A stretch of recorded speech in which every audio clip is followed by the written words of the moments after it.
Hi மக்களே, welcome to PKM Lakshmi channel. இன்றைக்கி நம்ம சேனலில் என்ன பார்க்க போகிறோன்னா, எல்லாருமே ரொம்ப நாளாக கேட்டுக்கிட்டே இருந்தாங்க. நானுமே உங்களுக்கு தெளிவாக இந்த வீடியோவில் உங்கள் தோட்டம், சின்ன தோட்டத்தை ரொம்பவே பெரிய தோட்டமாக ஆக்கிறது, செலவில்லாமல் ஆக்கிறது, மண்கலவை என்ன பண்ணலாம், பூச்சி விரட்டி எப்படி உங்கள் மாடி தோட்டத்தில் ரூபா செலவு இல்லாமல் பூச்சி விரட்டி நம்ம விரட்டலான்ட்டு எல்லாமே இந்த வீடியோவில் பார்க்க போகிறோங்க. ஏன் கேட்குறேன்னா, என்னோடய மாடி தோட்டத்தில் பாருங்கள், எப்போவுமே கொத்து கொத்தான பூக்களுமே காய்களுமே காய்ச்சிக்கிட்டே இருக்குது. மண் வளம் நல்லா இருந்தால் மட்டும்தான் உங்களுக்கு இந்த மாதிரி நிறையா பூக்களும் காய்களும் நமக்கு தொடர்ந்து ஹார்வெஸ்ட் எடுக்க முடியும். பார்க்குறதுக்கு மாடி தோட்டமும் பசுமையாக இருக்கணும் அப்படின்னாக்கா, கண்டிப்பாக உங்கள் மண்ணில் சத்து இருந்தால் மட்டும்தான் உங்களோட செடிகள் பார்க்க க்ரீனிஷாக இருக்கும். சரிங்களா? இதை நீங்கள் நோட் பண்ணி வச்சுக்கணும். அது நான் இன்றைக்கி கொடுக்க போகிற டிப்ஸில் நீங்கள் கண்டிப்பாக உங்களோட ஆடிப்பட்டத்துக்கான ஆரம்ப நிலையிலேயே இதெல்லாம் நீங்கள் கவனிச்சிங்கன்னா, அறுவடையை நீங்கள் இந்த ஆடிப்பட்டத்தில் சூப்பராகவே கிலோவாக, அதாவது நீங்கள் கடைக்கே கொண்டு போய் வீட்டில் சமைச்சி அப்பப்பா போதுண்டா அப்படின்னு சொல்லிட்டு நீங்கள் அக்கம் பக்கத்துலேயோ இல்லை கடைங்களுக்கே கொண்டு போய் கொடுக்குற அளவுக்கு நீங்கள் ஹார்வெஸ்ட் எடுக்க முடியும். இது என்னோட அனுபவபூர்வமான உண்மைங்க. நான் ஒரு 10 வருஷம் எக்ஸ்பீரியன்ஸை வச்சு நான் சொல்கிறேன். இது நிறைய பேருக்கு தெரியறதும் கிடையாது. நிறைய இது தெரியாமலே ஆயிரக்கணக்கில் லட்சக்கணக்கில் மாடி தோட்டம்னாக்கா அதை போடு இதை போடுன்னு ஏகப்பட்ட செலவுகள் பண்ணிக்கிட்டு இருப்பாங்க. அதெல்லாம் பண்ணணும்னு அவசியமே கிடையாது. என்னோட மாடி தோட்டத்துக்கு நான் என்னெல்லாம் பண்ணுறனோ அதை தான் என்னோட சப்ஸ்கிரைபரான உங்களுக்கு நான் சொல்ல போகிறேன். முதல் கலவை மண் கலவை என்கிட்ட நிறைய பேர் கேட்குறாங்க, என்ன மண் கலவை பண்ணலாம் அப்படின்ட்டு. மண் கலவை பண்ணணுன்னா சிம்பிளான ஒரே விஷயந்தாங்க. மண்ணில் சத்து இருக்கணும். சத்து இல்லைன்னா ஆரம்ப நிலையில் ஒரு செடியை வைக்கிறீங்கன்னாக்கா அதுக்கு தேவையான சத்துக்களை முதல்ல நீங்கள் கொடுத்துடணும். நான் என்ன கொடுப்பேன்னு கேட்டிங்கன்னா, நான் ஒரு செடி கொடுக்குறேன்னா இந்த காய்கறியெல்லாம் வெங்காயம், பூண்டு, அதுக்கப்புறம் குழம்பு வேஸ்ட்டு, மீந்து போகிற சாப்பாடு, அதுக்கப்புறம் நம்ம மாடி தோட்டத்திலேயே விழுகிற இலை தலைகள், இதை எல்லாத்தையும் நான் என்ன பண்ணுவேன்னா ஒரு டப்பாவில் போட்டு அது மேலே மண் தூவி மக்க வச்சிருவேன். மக்க வச்சு அது ஒரு 3 மந்த்துக்கு ஒரு வாட்டி எல்லா செடிகளுக்கும் ஒவ்வொரு கை கொடுப்பேன். ரெண்டாவது பார்த்திங்கன்னா, மண் கலவை பண்ணும் போதே இதை நீங்கள் கவனிக்கணும். நான் பெருசாக அது இதுன்ட்டு நான் போட்டு கலக்க மாட்டேன். எனக்கு ஒரு கைப்பிடி அளவு வேப்பம் புண்ணாக்கு, நான் ஒரு மண் ரெடி பண்ணுறேன்னாக்கா ஒரு 20 தொட்டி 30 தொட்டிக்கான மண் கலவையை ஒரே டைமில் தான் நான் பண்ணுவேன். அப்போ என்ன பண்ணுவேன்னு பார்த்தீங்கன்னாக்க, 20 தொட்டிக்காக நான் மண் கலவை பண்ணுறேன்னாக்க 1/2 கிலோ கடலை புண்ணாக்க 2 நாளைக்கு முன்னாடியே நொதிக்க வச்சுருவேன். நல்லா அது புளிச்சு ஒரு ஸ்மெல்லு வரும் பாருங்கள். இந்த கடலை புண்ணாக்கு கரைசலை நான் மண்ணிலே ஊற்றிடுவேன். அதுக்கப்புறம் வேப்பம் புண்ணாக்கு கொடுப்பேன். அதுக்கப்புறம் பார்த்திங்கன்னா, என்கிட்ட மண்புழு உரம் இருந்தால் அதை நான் கொடுப்பேன்.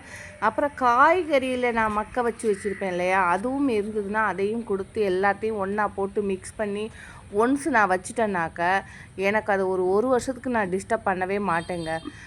அப்புறம் பாருங்கள், இப்போ நான் ஊருக்கு போயிட்டு வந்துட்டேன். ஊருக்கு போயிட்டு வரக்குள்ளேயும் அஸ்வினி பூச்சி வந்துட்டாங்க, மாவு பூச்சி வந்துட்டாங்க, எங்கெல்லாமோ இருக்கிற கெஸ்டெல்லாம் இங்கே வீட்டில் ஆளே இல்லைப்பா வாங்க இங்கே தங்கிக்கலாங்கிற மாதிரி என் தோட்டத்தில் குடி இருந்துட்டாங்க. நான் 5 நாள் தான் ஊருக்கு போயிருந்தேன். இந்த 5 நாளில் பார்த்திங்கன்னா எனக்கு 5 நாளைக்கு பதிலாக 10 நாள் வேலை கொடுத்துட்டாங்க.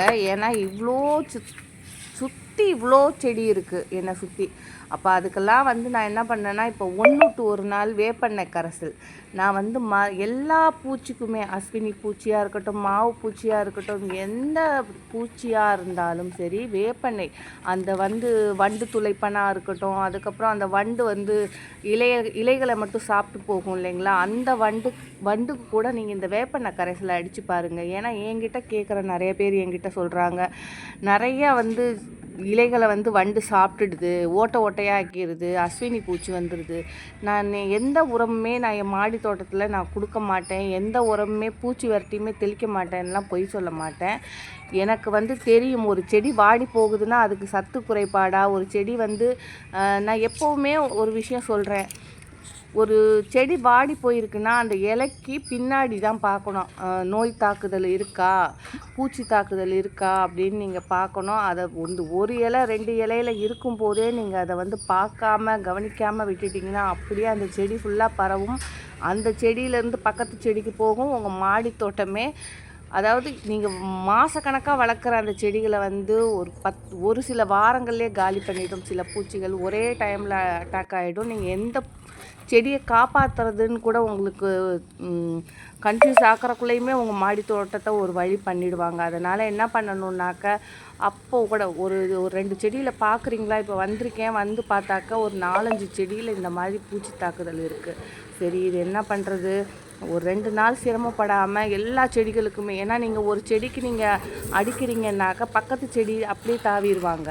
அதனால் உங்கள் செடி பக்கத்துலேயும் நீங்கள் அடிக்கணும். ஒரு செடி பூச்சி தாக்குதல் இருக்குன்னா அந்த செடிக்கு அடித்தது போக பக்கத்தில் இருக்கிற 2-3 அதை சுற்றி இருக்கிற செடிகளுக்குமே நீங்கள் அடிச்சிங்கன்னா தான் அடுத்தடுத்து பரவாமல் இருக்கும். இதை வந்து புரிஞ்சுக்கோங்க. நிறைய பேர் கோகா கட்டிங் கேட்குறீங்க. கோகா கட்டிங் இனிமேல் தான் பதியம் போடணும். இந்த பூக்கள்லாம் வந்து உங்களுக்கு வந்து நிறைய கொத்து கொத்தாக என்னோடய மாடி தோட்டத்தில் நான் ஹார்வெஸ்ட் பண்ணும்போது நீங்கள் ரோஸ்க்கெலாம் என்ன கொடுக்குறீங்கன்னு கேட்குறீங்க. நான் ஒரே ஒரு விஷயந்தான் சொல்லுவேன். ரோஸ் பொறுத்த வரைக்கும் நீங்கள் மக்கின சாணி ஒரு 2 மாதத்துக்கு ஒரு வாட்டி ஒரே ஒரு கை கொடுங்க, முட்டை ஓடு கொடுங்க, அதுக்கப்புறம் வெங்காயம் பூண்டு உரிக்கிற அந்த ஒரு ஏதோ ஒரு இது வந்து அதுக்கு நம்ம சாப்பிட்டா தாங்க ஹெல்த்தியாக இருக்க முடியும். அதே மாதிரி தான் செடிகளுக்கும் ஏதாவது சாப்பிட்றதுக்கு அப்பப்போ கொடுத்தீங்கன்னா தான் ஹெல்த்தியாக இருக்கும். நான் தண்ணி மட்டும் ஊற்றுறேன் அப்படின்னாக்கா அது வரவே வராது. ஏன்னா நான் வந்து அப்படி தான் ஒரு 3 மாதத்துக்கு நான் உரமே கொடுக்கலங்க, 4 மாதத்துக்கு உரமே கொடுக்கலங்க அப்படின்னு சொன்னேன் பார்த்தீங்களா. அப்போலாம் வந்து எனக்கு பூவும் அவ்வளோவா காயும் கிடையாது, பூக்களுமே கிடையாது. இப்போ பார்த்தீங்கன்னா இந்த மண்கலவெல்லாம் இப்போ நான் வந்து 1.5 மாதத்தில் ரெடி பண்ணி இவ்வளோ பெரிய தோட்டமாக்கியிருக்கேன்னா இதோட மண் வளம் பொறுத்து தாங்க. இப்போ அங்கே நீங்கள் பார்த்தீங்கன்னா பூமியில் என்னால் வந்து பெரிய கார்டனாக உருவாக்க முடியல. அதே மாடி தோட்டத்தில் இந்த 1.5 மாதத்துலேயே நான் ஒரு 500 தொட்டி வந்து உருவாக்கி வச்சுருக்கேன். அப்படின்னாக்க மண் வளம் பொறுத்து தான். ஒரு விதைகள் போட்டாலும் அது வளர்கிறதுக்கு கொஞ்சம் டைம் கொடுக்கணுன்னாக்கா அது நீங்கள் ஒரு சாதாரண மண்ணில் ஒரு விதைகள் போட்டு வைங்க. அதே வந்து நீங்கள் மக்கின சாணம் இந்த கம்போஸ்ட்லாம் போட்டு நீங்கள் ஒரு செடிகள் வச்சு பாருங்கள். இந்த மக்கின சாணம் கொடுத்து கம்போஸ்ட் போட்டு வைக்கிறீங்க இல்லையா, இதுதான் வந்து உங்களுக்கு ஃபாஸ்ட் க்ரோவாக இருக்கும். நீங்கள் மண்ணில் போடுறது அப்படியே நின்றுக்கிட்டு வரவா வேணாமான்னு இப்படி தான் இருக்கும். அதே மாதிரி தான் உங்களால் முடியல, எனக்கு பெருசாக வந்து இப்போ ஒன்று செலவு பண்ணியெல்லாம் அது கொடுக்கணும், மண்புழு உரம் வாங்கணுமா, அது வாங்கணுமா, இது வாங்கணுமா, எதுவுமே இல்லைங்க. நீங்கள் ஒன்றும் இல்லை, சூப்பரான ஒரு ஐடியா சொல்கிறேன். எனக்கு வந்து நான் யூஸ் பண்ணுற ஐடியாவை தான் உங்களுக்கு வந்து டிப்ஸாக கொடுத்துட்ருக்குறேன். கடலை புண்ணாக்கை விட ஒரு பெஸ்ட்டான உயிர் ஊக்கி கிடையவே கிடையாது. சூப்பரான வந்து ஒரு ரெமடினாக்க கடலை புண்ணாக்கு மட்டும்தாங்க. நீங்கள் அந்த ஒரு செடிக்கு வந்து நீங்கள் வேறு எதுவுமே கொடுக்காம மக்கின சாணம் 3 மாதத்துக்கு ஒரு வாட்டி ஒரு கைப்பிடி கொடுத்து, இந்த கடலை புண்ணாக்கு ஒரு 3 மாதத்துக்கு ஒரு வாட்டி மாற்றி நீங்கள் இதை கொடுத்து பாருங்கள். எவ்வளோ ஒரு அந்த செடி எவ்வளோ க்ரீனிஷாக இருக்குது, எவ்வளோ பூக்கள் கொடுக்கும், எவ்வளோ காய்கள் கொடுக்கும்னு உங்களுக்கே புரியும். இதை நீங்கள் செஞ்சு பாருங்கள். செஞ்சு பார்த்துட்டு உங்களுக்கு வரல அப்படின்னா நீங்கள் தைரியமாக என்கிட்ட கேட்கலாம். ஏன்னா என்னோடய தோட்டத்துக்கு நான் கொடுக்குறது தான் சொல்கிறேன். என்னோடய தோட்டத்தில் நான் கடலை புண்ணாக்கு கொடுக்கறதுனால தான் நிறைய பூக்கள் காய்கள்னு நான் தொடர்ந்து பறிச்சுக்கிட்டே இருக்கிறேங்க. மண் வளம் சிறப்பாக இருக்கணும்னா வேப்பம் புண்ணாக்கு வந்து ஒரு 3 மாதத்துக்கு ஒரு வாட்டி கொடுக்கணும். அதுலேருந்து ஒரு 2 மாதம் 1 மாதம் கழித்து நீங்கள் கடலை புண்ணாக்கு கொடுக்கணும். அதுலேருந்து ஒரு 2 மாதம் கழித்து நீங்கள் என்ன பண்ணணுன்னாக்கா மக்கின சாணம், அந்த மாதிரி நீங்கள் ரொட்டீனாக நம்ம எப்படி சோறு சாப்பிட்றோம், சோறு சாப்பிட்டா ஹெல்த்தியாக இருக்கிறோமோ அதே மாதிரி தான் மண்ணுக்கு அப்பப்போ நீங்கள் ஃபுட்டு கொடுத்துக்கிட்டே இருந்தால் தான் உங்களுக்கு அது வந்து ஹெல்த்தியாக நமக்கு செடிகள் கிடைக்கும். நமக்கும் அந்த செடிகள் மூலமாக சத்துக்களும் நமக்கு கிடைக்கும். அதை நம்ம புரிஞ்சுக்கணும். அப்புறம் பார்த்திங்கன்னா இப்போ பாருங்கள், இந்த மாடி தோட்டம் இப்போ ஓரளவு வந்து கொண்டு வந்துட்டேன். இன்னும் கொஞ்சம் செடிகள்லாம் நிறையாவே நண்பர்கள் கொடுத்துருக்காங்க. அந்த நண்பர்கள் கொடுத்த செடிகள்லாம் வச்சு நம்ம மாடி தோட்டத்தை இன்னும் பெருசாக்க போகிறேன். இப்போ இது வரைக்குமே என்கிட்ட ஒரு 500 தொட்டிக்கிட்டே இருக்குது. என்னோடய டார்கெட்டு இந்த ஒரு மாதத்தில் ஒரு 1000 தொட்டியாவது நம்ம வந்து இதில் உருவாக்கிடணும் அப்படிங்கிற மாதிரி ஒரு மைண்ட் செட் வச்சுருக்கேன்.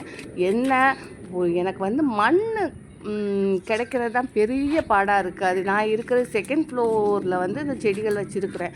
கீழே இருந்து கொண்டு வர்றதுக்கும் கஷ்டம். மண் கிடைக்காம, அதாவது என்னை சுற்றி இருக்கிறது வயல் மண். இங்கே வந்து ஒரு களிமண்ணுன்னு சொல்லுவாங்க இல்லையா, அந்த மாதிரி. இதில் ஒரு குறிப்பிட்ட செடிகள் மட்டும், இப்போ கத்திரிக்காய்னா கத்திரிக்காய் வரும், அந்த மாதிரி தான் ஒரு சில பிளான்ட்டு வரும். இது பாருங்கள், இது வந்து கொடமிளகா வச்சு கரெக்டாக 40 நாள் தான். 40 நாளில் வந்து இவ்வளோ பாருங்கள் எவ்வளோ பூ விட்டுருக்குன்னு. அதே மாதிரி எந்த பூச்சிக்காக இருந்தாலும் 1 லிட்டர் தண்ணிக்கு 5 ml வேப்பெண்ணெய் 1 ஸ்பூன் அளவு ஏதோ ஒன்று ஷாம்பு போட்டு மிக்ஸ் பண்ணி பூச்சிக்கு அது ஒரு 1 to 1 நாள் கொடுங்க. உங்கள் மாடி தோட்டத்தில் பூச்சி தாக்குதலேருந்தும் காப்பாற்றிடலாம். அதே மாதிரி சூப்பரான ஹார்வெஸ்ட்டும் எடுக்கலாம். ஓகே, பாய்.